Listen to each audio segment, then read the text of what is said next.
Assalamualaikum warahmatullahi wabarakatuh, sahabat Islam semuanya. Bulan Oktober 1923 merupakan sejarah kelam dalam perjalanan dinasti Islam terbesar di dunia, Khilafah Utsmaniyah. Pada tahun tersebut, Kamal Atatürk memaksa Sultan Hamid II menyerahkan kekuasaannya dan membubarkan khilafah serta mengumumkan berdirinya negara Turki modern yang sekuler. Syekh Abdul Qadir As-Sufi dalam The Return of Caliphate 1996 menjelaskan bahwa keruntuhan Daulah Utsmani bukan karena kekalahan militer, tapi karena tipu muslihat kapitalisme. Dengan perencanaan matang, Daulah Utsmani dihancurkan melalui jerat riba pinjaman yang tak tertanggungkan.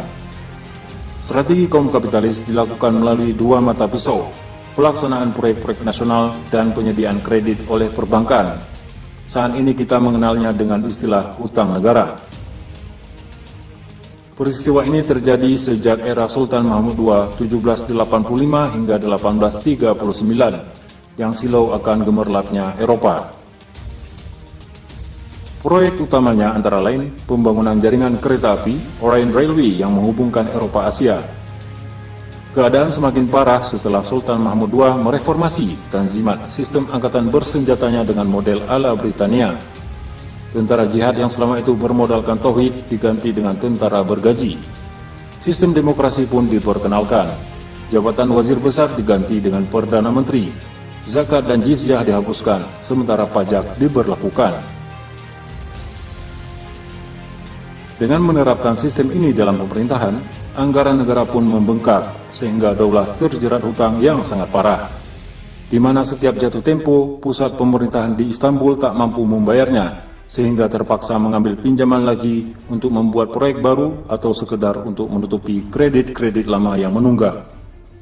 Namun pinjaman baru ini tentu tidak dengan cuma-cuma, tapi dengan syarat-syarat tertentu, bunga yang sangat tinggi hingga 60%. Dan setelah dinyatakan bangkrut, Utsmani disyaratkan harus meliberalisasi politik dan ekonominya. Pada tahun 1875, Sultan saat itu Abdul Aziz dipaksa memoratorium utangnya kepada perbankan sebesar 200 juta pound sterling. Setahun kemudian, titik menentukan itu pun tiba. Turki Utsmani dinyatakan bangkrut dan dipaksa membentuk komisi internasional yang mewakili para pemodal asing untuk memastikan pembayaran utang-utangnya. Pada tahun 1908, menjelang jatuhnya Sultan Abdul Hamid II karena manuver kekuatan nasionalis liberal Young Turks, sebuah lembaga sejenis bernama Administration of Ottoman Public Debt kembali dibentuk. Dalam 16 tahun terakhir sampai kudeta oleh Kemal Atatürk pada tahun 1924, Daulah Utsmani dipimpin oleh Sultan-Sultan boneka. Jaringan para bankir dari Prancis, Inggris, Austria, Jerman, dan Swiss, dari keluarga-keluarga Rothschild, Kassel, Barings, ada di balik semua ini. Rongrongan oleh perbankan bukan cuma dilakukan di Istanbul, tapi juga di salah satu provinsi utamanya, yaitu Mesir.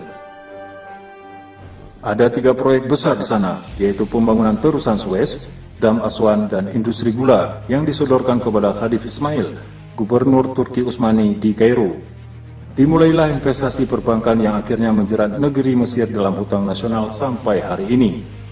Khadif Ismail mengambil kredit kepada Kassel untuk pabrik gula sebesar 7 juta pound dengan bunga 7% per tahun. Pada tahun 1873, sindikasi Bikosin memberikan kredit kepadanya sebesar 32 juta pound dengan bunga sama 7%.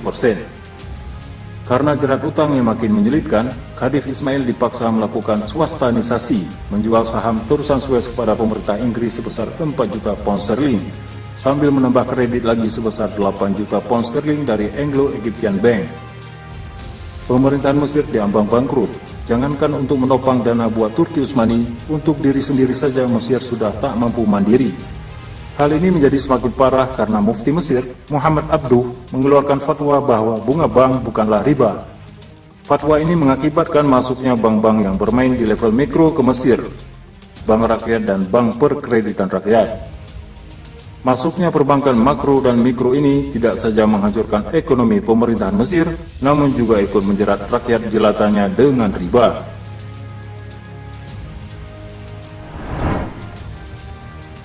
Dengan kata lain, sejak awal, reformasi atau tanzimat itu dirancang dengan satu tujuan akhir, membubarkan Daulah Utsmani dan menggantikannya dengan negara demokrasi alias negara fiskal.